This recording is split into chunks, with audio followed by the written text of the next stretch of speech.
Ghouls, they created a name for a skill with the name of a player. The Ruby DD play with the Lunox. We gotta see more of that. We need to create more legacies by the players. I mean, Myanmar, as Leo likes to mention it, is a country that continues to produce top-tier athletes every single time. But an athlete is only as good as its equipment. Let's get into the drafting phase and see what our coaches and analysts are willing to give them here in our very first match. Well, as I said earlier on, the only game that Primus Ghouls actually won during this series where they were using that Nolan. And also, something that quite interesting about Team Lil Gun is that they are only running for the objectives. They only group up and they want to play that utility. They want to play that obey strategy. Well, it's very interesting to think about Lil Gun's first draft because no matter how good it looks, there's a chance. There's a chance it won't work. I mean, like yesterday, if I remember correctly, their whole idea was the pick-off composition. It didn't work out with the Kaja and all, but once they start playing the side lanes, start getting a little bit better. Exactly. And that's where I think, you know, some of the key players start to show up. I've yet to see an Aizen truly go all out Bankai, ego mode, go sicko mode on his opponents, because we saw that during the wildcards. When he is disrespected, he's a little petty about it. He remembers it. He will isolate one guy just to get the 1v1 off. Aizenly.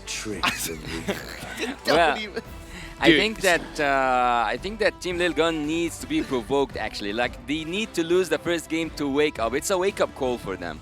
Gotta stoke those coals a little bit. But let's see. Current bans, it's going to be the Arlet, the Matilda, as well as the Farmers. We look over to the side of Team Lil Gun, and it's going to be Nolan as well as the Guinevere. All really good picks thus far. And considering what the stats have been looking like here at the M Series, you know, Farm is such a problem, but that's only in condition with the Valentina. And I don't know whether Lil Gun cares about it enough or not. We got to talk about Bruno as well. Bruno is basically the face of M5, and Shadow here being the unknown.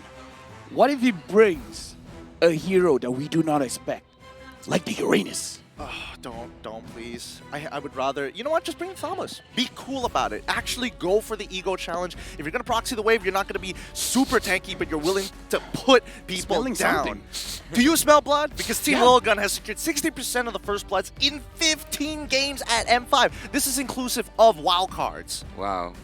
Team Lil Gun actually, they have really interesting statistics because it is not 100% on anything, but yet they are making their way through. They always make that reverse sweep. I wasn't actually expecting to see an ENG right now after seeing yesterday's Valentina and also Lilia proving itself, especially at the last game between Blacklist International and Team SMG. But okay, Angela is a really good pick as a first pick, and we have here the Baxia, the Anti-Heal Master, and Bruno. I think that all the picks so far, there's nothing quite new for me. But I think that we might see Primus Ghouls play something, go for the utility heroes, or even, and this might be a surprise, Nico go for an assassin. I like that they went for the Baxia, because giving Baxia and Angela, that's kind of like, you're asking for trouble at that point. And at this point, it's not even a Bruno. It's Brew, heck yeah. It's Brew too much. It's brutal. It's honestly, we saw the stats earlier, right? 98% pick and ban rate, meaning there's only a 2% chance that people kind of forget about it, right? If not, it is either banned or picked up, and a 60%, over 60% win rate, that's some good numbers. Now we jump back to the Burmese Ghouls, right? This is what I was worried about.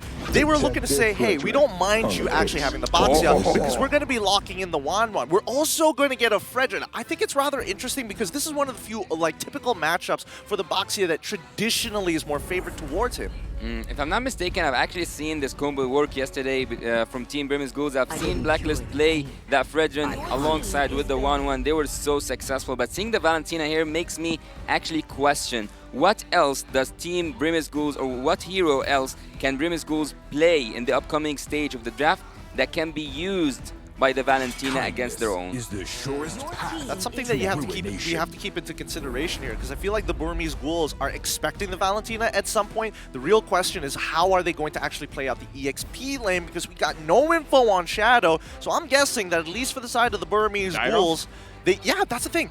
I think that they're going to play more lane dominant heroes.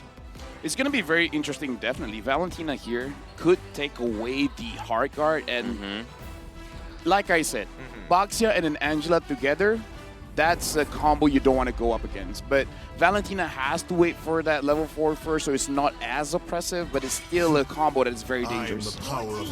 Something that's really not making sense for me right now is that Team Little Gun, after taking the mage, and also like they didn't even take the XP lane. So why are they banning the Yuzong? Is it just because they want to give Bruno a little bit of space? And if so, I feel like it means that a lot of dive is coming in, not a lot of protection for Bruno. That's going to be one of the few indicators, right? Because if we're talking about quote-unquote peel, there's not much peel other than just the Boxia. Boxia is kind of like a good in-betweener, but half the time when Boxia is in the fight, he's kind of stuck in there. But whenever I see someone secures a pick that's 100% gonna go to a certain role, like the Valentina here, we are mostly expecting an 89%, 98%. Look, anyway. To go for the mage. So why not focus on the mage in the second phase of banning? Rather, they go for the Yuzong, they go also for the Fanny. Also, are they expecting a Fredrin EXP? They're expecting a Fredrin EXP? I think Lil Gun is just covering their bases, right? They know something we don't. They're not entirely sure, and I think this is a good way to approach it. Keep in mind, they're on red side, right? At the end of the day, they get first pick once this phase is over, and they get the very last pick of the entire draft, so they can see all the cards the Burmese Ghouls have laid out. Oh, a Paquito. Actually, a Paquito is really good. He can take the 1-1 out with 1-shot, 2-shot combo or something. But Lil Gun, as you said, having the last pick is actually will work in their favor because so far they can change things around. Things around. They need the rumor. They do need the rumor. But I think that there's a lot of rumors still left. Even by banning the Kaja, also that Matilda. I think Kufra would be good here. I think a lot of heroes can be good here. Yeah.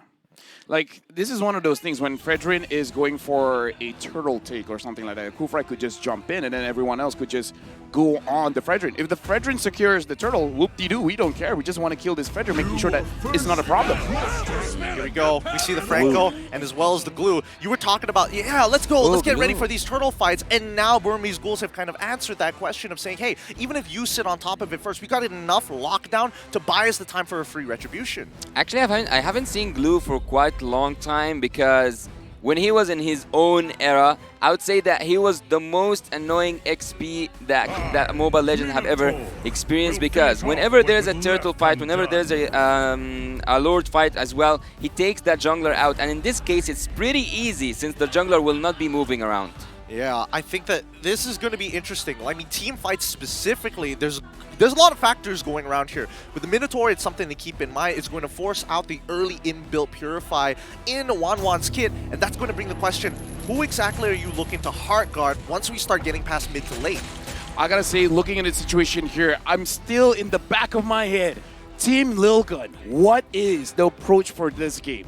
Are they gonna try to win it out, or are they downloading? Because I kind of feel like, based on the draft, they look pretty good to me for both teams. I don't know. I think this is downloading phase, personally, in my opinion, because, again, Aizen's got a lot of work on his shoulders, right? If he misses a single ability, he's going to be left out in the waters as we start going into the game to kick things off here at the M5 World Championship. This is our first best of 3 series to start off day number 4. Teams are getting close to eliminations. They need every single one of these points. On the blue side, we have the Burmese Ghouls up against Team Little Gun on the red side. Okay, things are now gonna settle down. Everyone's gonna be so quiet in their own jungle. There's no invades whatsoever so far. Team Lil Gun will play it safe. Also Team Burmese Ghouls. Both of them need this point. Both of them need to prove that they are better than a 7th or an 8th spot in their last appearance. So Team Lil Gun, they want to go for an invade with a Minotaur? No, it's more of information gathering, right? Which side did the enemy jungle actually start on? And now that they know that it's orange side, they're going to quickly start moving. Now, I think that invades are probably a little dangerous for the side of Lil Gun, considering that they started purple moving up to orange. If they go towards that EXP, Glue has a bigger, significant advantage over these fights in comparison to the Paquito if we're talking about 2v2, maybe even 3v3. Looking at the emblem set here, it should be a faster game coming in from Burmese Ghoul because they have the Bargain Hunter on this Angela. So perhaps, yeah, they do want to focus on these turtles. It's been a while. I mean, Angela Mid is still relevant. Impure Rage as well. Oh. And I've seen right now that Bruno used his Purify. There was a lot of pressure on him on the bot lane. And also Bruno is going for kind of a defensive approach in terms of his emblems. So that's a thing to say. And he will be able to play a 1 versus 2. He will be able to handle his own lane after he gets that Has Claws that he is now building. Well, assuming that it doesn't get hit by these hooks, right? BlinkX, even though you might not necessarily feel the impact just yet from the Franco, you're waiting for that one amazing hook. Now, Shadow, he does lose out of Flicker. There's no way he dies this early on in the game, especially when you're glued. Yeah, he needs a lot of poking until he goes down, and 2 seconds will not make him have that level 4 when the turtle comes, so he needs to take a risk, and this risk might cost him his life. Yeah, right now looking like Aizen as well as Forbid is respecting Shadow, so he will get the level 4 first. Zixora on the turtle. Nico sees him as well. Looks like for Team Milgan and Burmese Ghouls, they want to go for it. Shadow jumps in, tries to find absolutely anyone, but he's all alone. Split onto Zixora. So Zixora is not able to secure the turtle. Turtle goes over to Nico, but down bottom, Stitch gets the first blood, and Ethan gets caught, and Nico gets a kill. Whoa. That's what I'm talking about, Gideon. That's what I'm talking about. A glue, focus on the jungler from the enemy team, take him out, easy. It just looks great. It's such a funny sight to see Glue getting on top of the box here in the shield Unity as he spins around. It's a great image to have, but more importantly so, this early game not exactly going well for the side of Team Little Gun, right? Immediately, they've already lost the turtle. Stitch able to get a solo kill down on bot side as a 1-1. That's not what you want to see.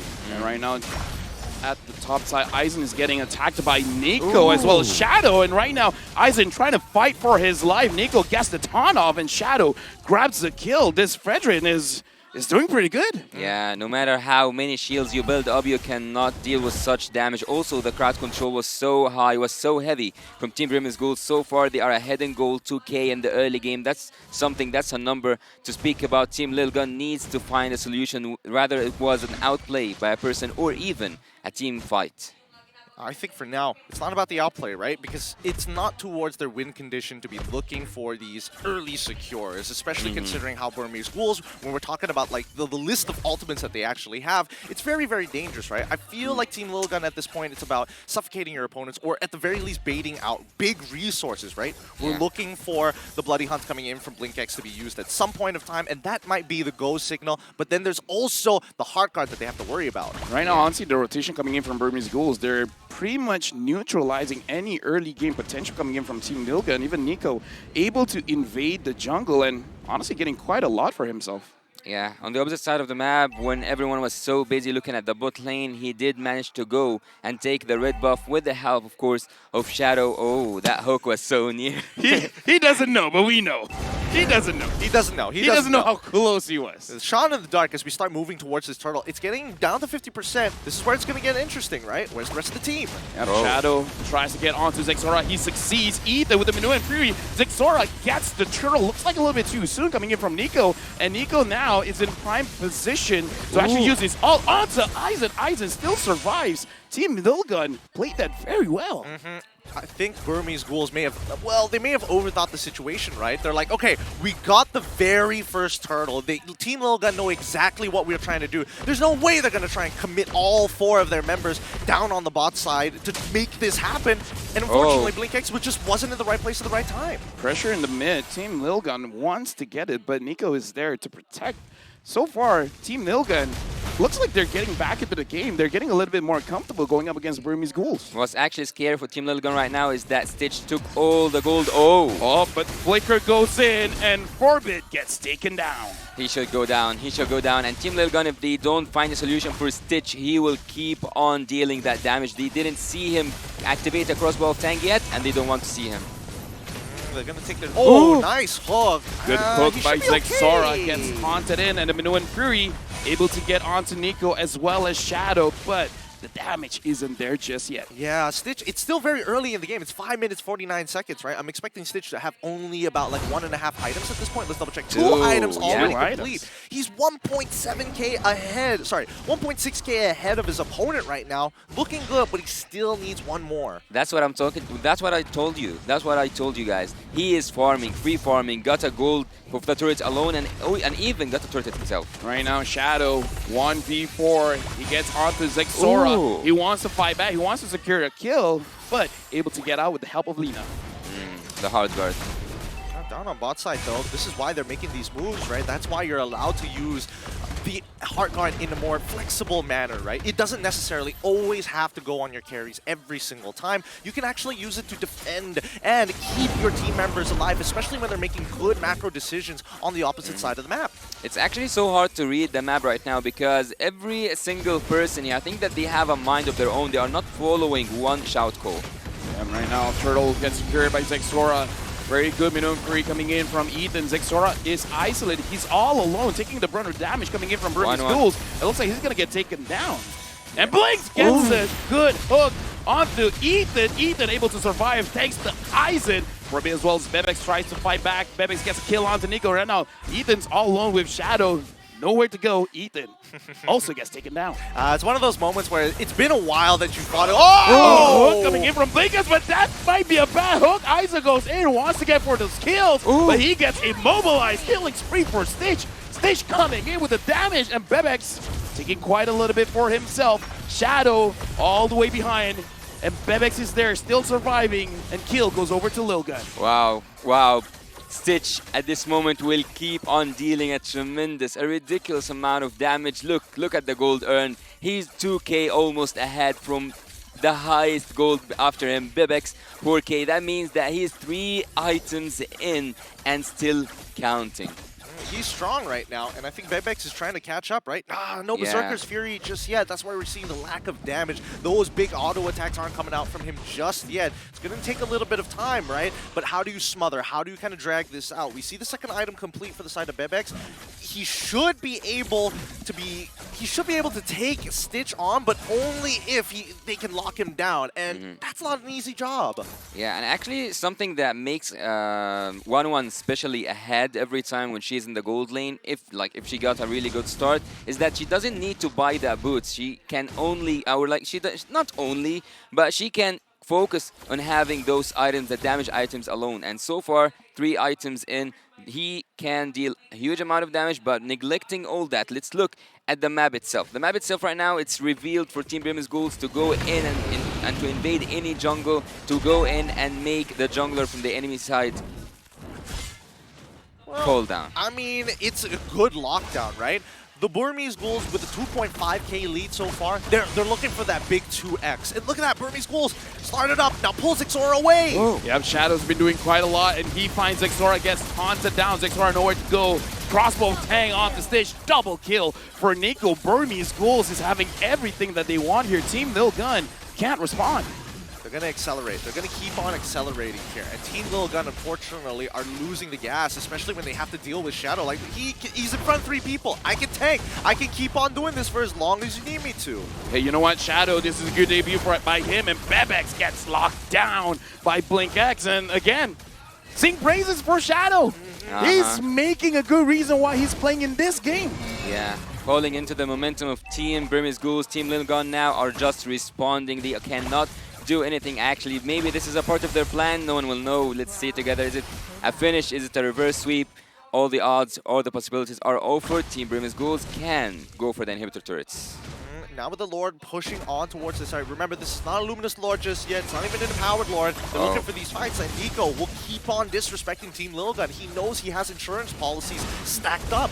And right now, again, Stitch is dealing a lot of damage. Team Lilgun, Aizen is unable to flank and really do any kind of damage onto Lina as well as Stitch. It's tough for him to even hold his own, right? Because at the end of the day, people can body block him. Shadow is going to make sure that if he already uses his champion stance. Oh no, they got one, they got Forbid, so now it's 4 against 5, and again, Nico is just spacing everyone away. He gets Aizen, Aizen gets Hun, he has to go away Ethan, good maneuver just to protect his teammates, but now Shadow doesn't care. Shadow's just zoning everyone away. Treat him like a king, treat him like a king. When he comes in, everyone just moves away. Stitch.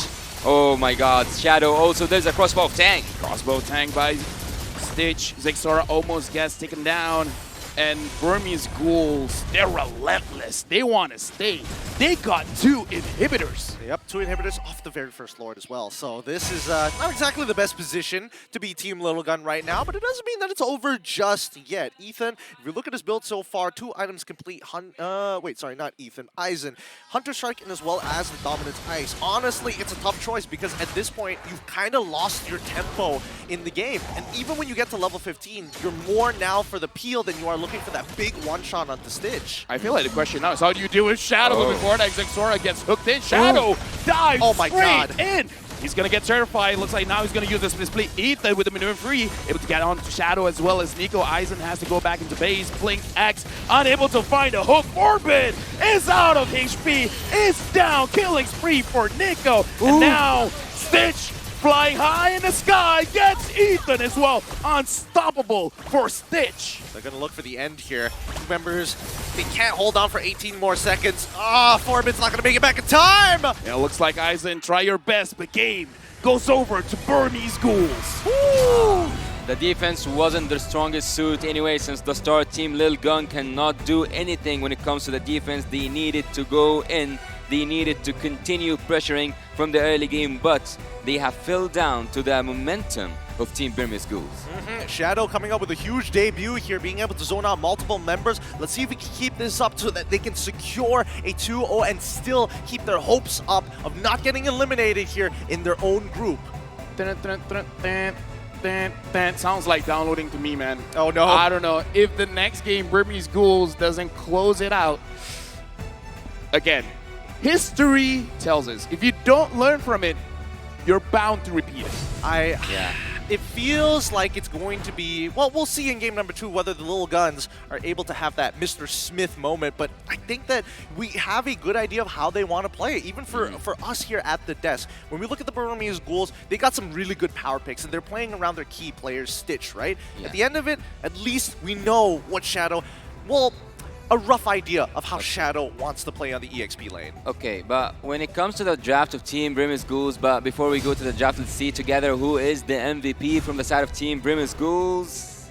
Zoom out and give it to your boy, the man, the myth, the legend. They're always so humble. Come on, you're the MVP of this match. Give it up for Stitch on this 1-1. Absolutely killing it.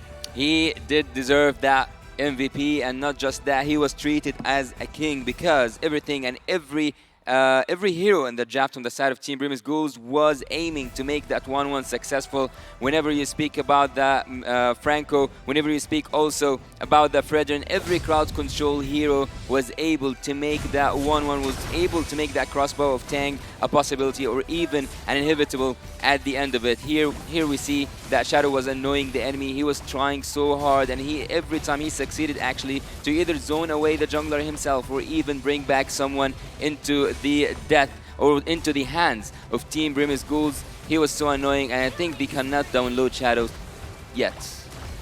Yeah, honestly, looking at this game, we do have to talk about the build coming in from Stitch, especially the way that he set up his emblems, because pull yourself together to make sure that you always have that Inspire during a fight.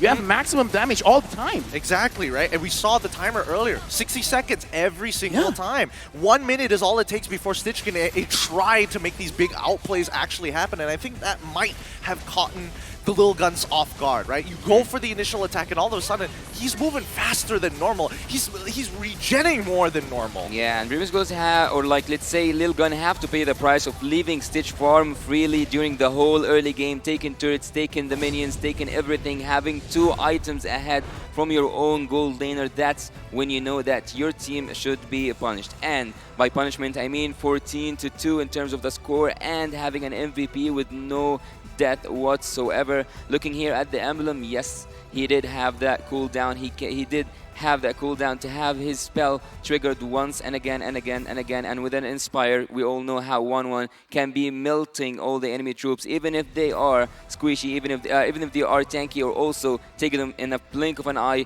if they are squishy.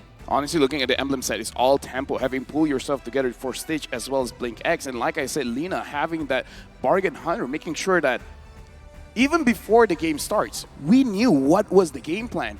Get the turtles and then never stop attacking. And by having the 1-1, as I told you in the early stages of the game, or like when we were in the draft, they did ban the Kaja. So there was only one more suppression hero that can be used against the 1-1, and they took it. They took it.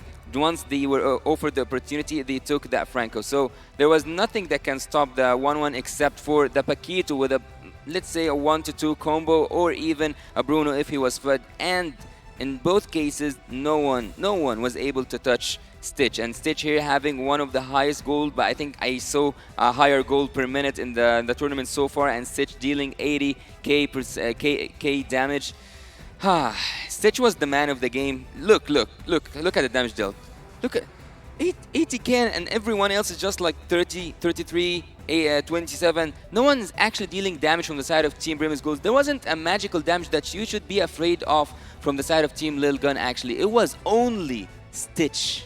It's as simple as making sure that Nico is going to continuously keep the rest of Lil Gun down in the jungle while Stitch is able to get to the farm point, like you mentioned, Yasu. And I think, you know, all this started at the very beginning, right? Right at the turtle, not even the draft. The first turtle itself, where we saw that solo kill coming out from Stitch, and then when the rest of the team did lose that initial turtle, that snowball started really, really fast, and they really picked up the pace from then on. Now, excuse me, but so far, we've been seeing a lot of assassins in the jungle. And now a resurgence for Fredrin?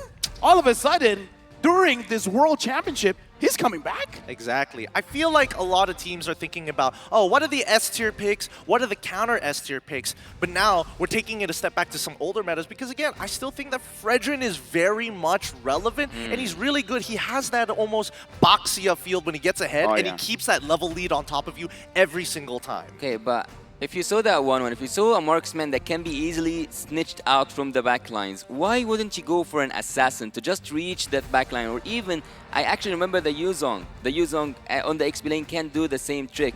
So why didn't Team Lil Gun take something that can actually reach that 1-1? Downloading. That's why. When we saw in the second phase that Paquito pick, I think that Paquito is one of those super safe picks, right? It's one of those volatile matchups where as long as I don't die in the lane, I should generally be very relevant throughout the game, because his knock-up strike is a great way to kind of keep people in the same spot for just a short period of time, or at least disrupt combos. Okay, take your shoes off, because now we're gonna go in the shoes of Lil Gun.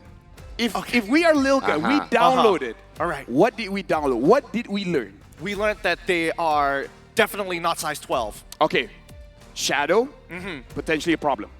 Stitch is a problem.